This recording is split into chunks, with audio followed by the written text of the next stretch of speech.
Olá, este é o Correspondente Médico. Um ótimo dia para o Dr. Fernando Gomes e bem-vindo aqui novamente, doutor. Obrigado, Muriel. É muito gostoso estar voltando aqui, estar junto com vocês e vamos trabalhar. Descansado agora. Exatamente. Lembrando que você de casa sempre pode participar usando a hashtag Correspondente Médico. A gente começa então agora falando sobre a tragédia que chocou o país neste fim de semana, que foi um grande bloco de pedras que desabou e atingiu lanchas que estavam no Lago de Furnas, que é um ponto turístico localizado na região de Capitólio, em Minas Gerais. Esse acidente, como a gente tem falado aqui, deixou 10 mortos, 32 feridos e os vídeos mostrando o exato momento em que a estrutura rochosa cai na água estão circulando nas redes sociais. São vídeos muito chocantes.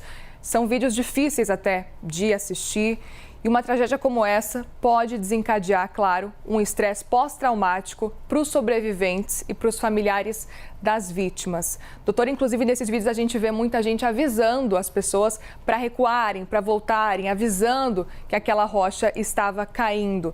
Essas pessoas que sobreviveram, mas que viram toda essa cena, quais são os sintomas do estresse pós-traumático que elas podem vir a sentir, doutor? Bom, Muriel, literalmente o que a gente assiste aqui é uma cena de filme de cinema, no qual a aventura e muitas vezes questões relacionadas com muita angústia acabam sendo representadas.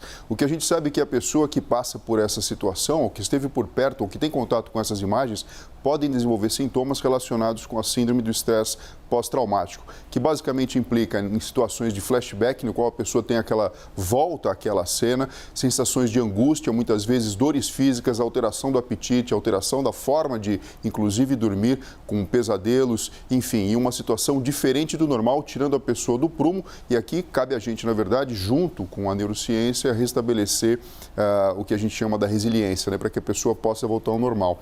A gente sabe que, na verdade, quando isso acontece, Muriel, muitos problemas podem acontecer, inclusive alterando o funcionamento de estruturas cerebrais profundas, como, por exemplo, o hipocampo, área relacionada com o processo de memória, no qual essa própria vivência vai ficar fixada, trazendo então essas informações do passado, e também o córtex pré-frontal, onde a gente gerencia a nossa realidade e a gente tem a tela de fundo, né, dos nossos pensamentos e das nossas vivências acontecendo. Doutor, esse estresse pós-traumático pode acontecer horas depois, minutos depois do ocorrido desse acidente que a pessoa presenciou, ou acontece alguns meses depois, muitos dias depois? Isso geralmente, Muriel, pode acontecer depois que o evento aconteceu e pode iniciar logo nos próximos dias depois dessa vivência. A tendência é, obviamente, todo mundo fica chocado, principalmente quem vivenciou a situação e não se machucou, não teve perda de consciência, e no decorrer do tempo, a memória ela vai se espaçando e misturando com vivências do cotidiano. Mas cerca de 30% a 40% das pessoas podem apresentar essa síndrome do estresse pós-traumático, no qual aquela tela mental e os pensamentos que ficam voltando a todo momento têm a ver com a vivência traumática. Então, muitas vezes, seguido, dias, semanas e até meses depois, isso pode ter a sua manifestação presente. E existe alguma forma, doutor, de vencer esse distúrbio? Quais seriam os tratamentos? Bom, é lógico que uma abordagem precoce da psicologia e do apoio neuropsiquiátrico muitas vezes acaba ajudando, e não significa que necessariamente a pessoa vai precisar fazer uso de medicamentos para interferir no funcionamento de neurotransmissores e do cérebro. A própria psicoterapia e conseguir ressignificar esse momento acaba sendo muito importante. Em pessoas que têm uma vivência muito grande, até mesmo a hipnose clínica pode ajudar, reduzindo, na verdade, a relevância daquele momento, daquela situação traumática, que pode acabar até descarregando adrenalina e dando toda aquela sensação desconfortável, trazendo a pessoa para o normal. Então, assim, existe uma forma prática que é basicamente pensar sobre a situação, entender, conversar, trocar essa experiência e, enfim, entender como um marco da vida que passou, um marco triste que passou, mas existe toda uma abordagem clínica, muitas vezes multiprofissional, que envolve, como eu falei para você, um médico psiquiatra, psicólogos, outros terapeutas, como, por exemplo, hipnólogos, para ajudar, na verdade, a reduzir essa sensação e colocar a pessoa no processo de resiliência para que ela volte ao normal, dando um significado e pertencimento à sua vida. Então, só resgatando aqui, psiquiatras, terapeutas, é importante procurar esse tipo de profissional. Isso, apoio psicológico de psicólogos e psiquiatras. Perfeito. A gente sabe que essa região do Capitólio, doutor, ela é muito procurada por turistas em todas as épocas do ano, mas quem não estava no local, mas assistiu a esses vídeos que estão circulando muito nas redes sociais, também em TV, essas pessoas que assistem aos vídeos, ouvem os gritos, elas podem acabar também desenvolvendo algum tipo de pânico? Sim, podem, principalmente porque são imagens muito chocantes que realmente, como eu falei aqui no começo da nossa conversa, lembram cenas de filme, de cinema, mas de fato aconteceram de verdade. É lógico que isso faz com que todo o sistema de segurança da própria região seja, na verdade, revisto, repensado para que um evento como esse não aconteça novamente ou que exista pelo menos uma previsão de modo que ninguém venha a sofrer novamente. Mas isso, sem sombra de dúvida, causa trauma nas pessoas, algumas pessoas são mais sensíveis, as imagens são grandes e a orientação básica acaba sendo o seguinte: para a gente diminuir a relevância, muitas vezes é legal, na verdade, a pessoa se privar de ficar assistindo novamente ou comentando sobre o tema, uma vez que já entendeu da gravidade da situação, Muriel. E aquelas pessoas que, por exemplo, ficam com medo de ir em lugares semelhantes, parecidos agora, qual seria a orientação? Na verdade, primeiro checar a segurança do local. Obviamente, todos os lugares existem orientações específicas, então é muito importante a gente seguir as orientações que são dadas. Isso para qualquer viagem que você vá fazer, principalmente quando tem contato com a natureza, onde a gente não consegue controlar o incontrolável, que acaba sendo a própria manifestação da natureza, e entender que se existe algum transtorno, uma angústia muito grande, existem profissionais no qual você pode consultar para de alguma forma abrandar essa sensação. Perfeito. A gente vai agora para o próximo tema e esse é especial para os torcedores, para os fãs do Flamengo, porque o zagueiro Rodrigo Caio está internado no hospital do Rio de Janeiro se recuperando de um novo procedimento depois de uma infecção no joelho. Em dezembro, o jogador fez uma artroscopia cirúrgica nesse joelho para tratar de uma lesão e aí durante um período de férias, o atleta relatou uma infecção e precisou ser internado de novo. O ortopedista André Tsai explicou para a gente o que é essa infecção. Vamos então ouvir o que ele disse. A artrite séptica é uma infecção da articulação e é considerada uma condição clínica urgente que requer uma cirurgia para fazer uma drenagem e limpeza e, além disso, uma terapia com antibiótico. É uma complicação que pode acontecer em qualquer procedimento cirúrgico, desde uma simples artroscopia até uma prótese de joelho. No momento da limpeza, aproveitamos para coletar material com o objetivo de analisar qual é o micro-organismo causador da infecção. Segundo a assessoria de imprensa do Flamengo, o Rodrigo Caio está lúcido e o quadro de saúde dele é estável. Mas, doutor, para a gente esclarecer os torcedores do Flamengo e também os fãs de futebol de modo geral, como que é feita essa artroscopia cirúrgica no joelho? Muriel, a artroscopia cirúrgica é um procedimento minimamente invasivo, mas que permite visualizar estruturas profundas e extremamente importantes da articulação do joelho. Então, através de tubos pequenos e finos com luz e câmera, é possível se acessar a intimidade interna do próprio joelho para verificação de ligamentos, meniscos, cartilagens, enfim, de toda a sua própria arquitetura. Pode ser utilizado como tratamento, inclusive para reparação de pequenas lesões no menisco, na cartilagem, nos ligamentos cruzados e, na verdade, tem alguns riscos como qualquer procedimento, como, por exemplo, hemorragia, infecção no local da ferida, reações, por exemplo, alérgicas, surgimento de rigidez e alteração nas próprias estruturas. É um procedimento que faz com que o médico ortopedista consiga tratar as lesões de joelho, lesões essas muito comuns em pessoas que acabam tendo, por exemplo, o esporte, como o próprio futebol, como forma de trabalho.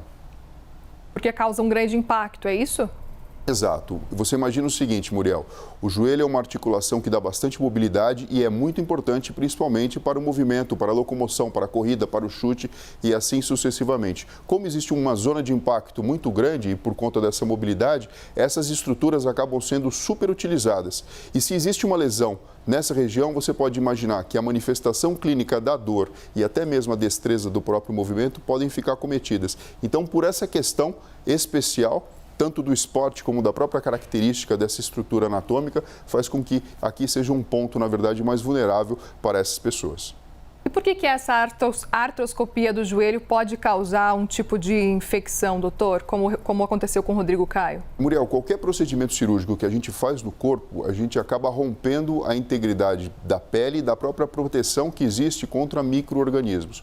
Quando você faz uma visualização, mesmo que seja através de câmeras e tubos finos, se existe, na verdade, o deslocamento de uma bactéria que está fora do corpo para dentro dessa região, onde é estéril, não deve existir bactérias, pode existir o surgimento de uma infecção, mesmo que sejam feitos todos os protocolos, como, por exemplo, a asepsia, antisepsia de forma correta e a utilização de antibiótico profilático. E uma vez que existe infecção nessa estrutura, acaba sendo considerado uma emergência clínica, como o Dr. André Tsai muito bem disse, porque essa estrutura, ela necessita em que exista, na verdade, uma lubrificação e uma movimentação adequada de todos os seus integrantes anatômicos, de modo que quando existe uma infecção, você tem alterações que muitas vezes vão levar à deposição de proteínas e outras alterações inflamatórias que podem provocar sequelas, inclusive no movimento depois do tratamento.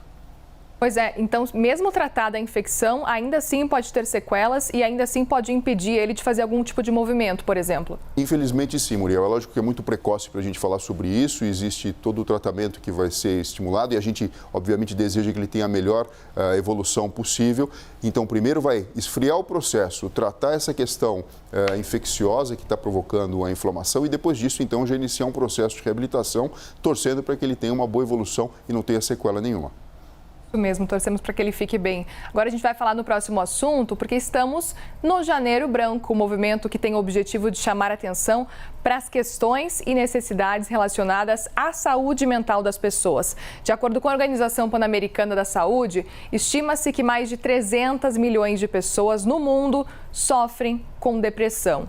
O distúrbio é a principal causa de incapacidade em todo o mundo e contribui de forma importante para a carga global de doenças. Já a ansiedade, segundo a Organização Mundial de Saúde, afeta mais de 18 milhões de brasileiros. Doutor, vamos lá, como que a gente pode identificar a depressão e saber que é o momento certo de procurar ajuda? Muriel, em primeiro lugar, a gente precisa falar que depressão não é sinônimo de tristeza. Muitas vezes existe essa confusão por uma questão da criação romântica do que se trata a depressão. A depressão pode se manifestar com queda de energia vital para o indivíduo desenvolver suas atividades normalmente, com alteração de hábitos alimentares, alteração no período do sono. Na verdade, diminui aquela vontade de viver, aquela paixão pela vida e muitas vezes a pessoa acaba ficando muito diferente do usual. Quando existe prejuízo por conta desse comportamento diferente para a realização das coisas que usualmente a pessoa faz na vida, tem aí um ponto de impacto importante que precisa ser identificado, quer seja pela pessoa, pelos familiares ou amigos e direcionado, então, esse indivíduo para avaliação de um psiquiatra, para estabelecer um diagnóstico preciso e iniciar o quanto antes um tratamento para que o indivíduo possa viver normalmente depois. Doutora, agora qual que é a diferença com relação à ansiedade? Muitas pessoas falam, eu sou ansiosa, eu sou ansiosa. Qual que é a diferença quando a pessoa está realmente sofrendo de ansiedade ou é aquela coisa da boca para fora que as pessoas falam que não aguentam esperar, que tem ansiedade? Então, é muito comum a gente usar esse termo, né? Estou ansioso para que determinada coisa aconteça. Estou ansioso para que uma festa venha acontecer, por exemplo. Na verdade, existe uma ansiedade normal, que é a nossa capacidade de prever o futuro que está pela frente e a gente tem uma expectativa. Isso é saudável, isso faz parte da manifestação do comportamento humano. Agora, quando a ansiedade, ela gera sofrimento, angústia, alteração física, tem pessoas que chegam a ter crise de pânico por questão de ansiedade. Tem alteração do ritmo do próprio coração, existe sudorese, existe tremor, existe angústia, existe impossibilidade de realizar suas atividades normais do dia a dia. Então, a gente tem uma situação clínica que merece ser vista de perto por um profissional e também tratada, tanto com ansiolíticos como com terapia, Muriel, para que a pessoa possa ter uma vida normal novamente. Então, existe tratamento para ansiedade e também para depressão? Sim, e é extremamente importante, a gente pode falar aqui, tanto para as pessoas que estão estudando, que estão trabalhando, que fazem parte do mundo corporativo, a importância da gente coletar informação. Sempre que a gente tem instrução em relação a isso, a gente consegue perceber que alguma coisa não está normal. Então, o próprio papel da empresa de, por exemplo, oferecer essa informação através de palestras, de conversas, enfim, deixar essa situação algo aberto é extremamente benéfico para todo mundo. Porque se você diagnostica precocemente que existe um transtorno neuropsiquiátrico, Muriel, é muito mais fácil de você restabelecer o equilíbrio neuroquímico, quer seja com remédio, quer seja com terapia ou então com mudança do estilo de vida, para que, na verdade, todo mundo possa desfrutar de uma situação muito melhor. Porque muitas vezes, Muriel, uma pessoa que sofre com ansiedade ou depressão faz com que as pessoas que estejam em volta também sofram, porque estão vendo que aquela pessoa não está muito bem. Sem dúvida. Agora, doutora, a pandemia fez com que esses transtornos se agravassem, piorassem muito. Como que dá para manter a saúde mental nesse momento de tantas incertezas? Essa pergunta é de 1 milhão, né, Muriel? Vamos lá. O que acaba acontecendo é o seguinte, a partir do momento que a gente entende que a gente tem a saúde do corpo físico e tem a saúde da mente e das emoções, tudo fica mais fácil, porque a gente começa a entender como a gente funciona. Então, o primeiro passo acaba sendo o autoconhecimento, a gente entender a nossa origem, a forma com que a gente se relaciona com a vida, o que nos dá prazer, o que nos dá preocupação e assim sucessivamente. Ter um estilo de vida saudável já ajuda, porque o cérebro faz parte do corpo físico, então se eu me alimento de forma adequada, se eu pratico exercício físico, se eu tenho, na verdade, um tempo destinado ao meu repouso, a chance do meu cérebro funcionar melhor é muito maior. Agora, se além disso tudo que eu venho fazendo, se eu tenho uma tendência genética, se, na verdade, todo esse desafio que a própria pandemia me impôs e eu entro numa situação do diagnóstico, o reconhecimento e, na verdade, deixar de lado aquele preconceito, né, do tipo, olha, depressão não é frescura, você, na verdade, está sem energia vital porque alguma coisa está acontecendo dentro do seu cérebro e requer um tratamento específico. Então, a primeira coisa é essa, ter ciência de que existe uma coisa chamada saúde mental, saúde emocional e, principalmente, procurar um profissional para fazer o diagnóstico e estabelecer o tratamento o quanto antes, Muriel. Saúde mental é importantíssima e precisamos muito falar sobre ela. Doutor, muito obrigada mais uma vez pela participação aqui hoje. Obrigado você, Muriel. Obrigado a todos. Até breve e se cuidem. Este foi mais um Correspondente Médico.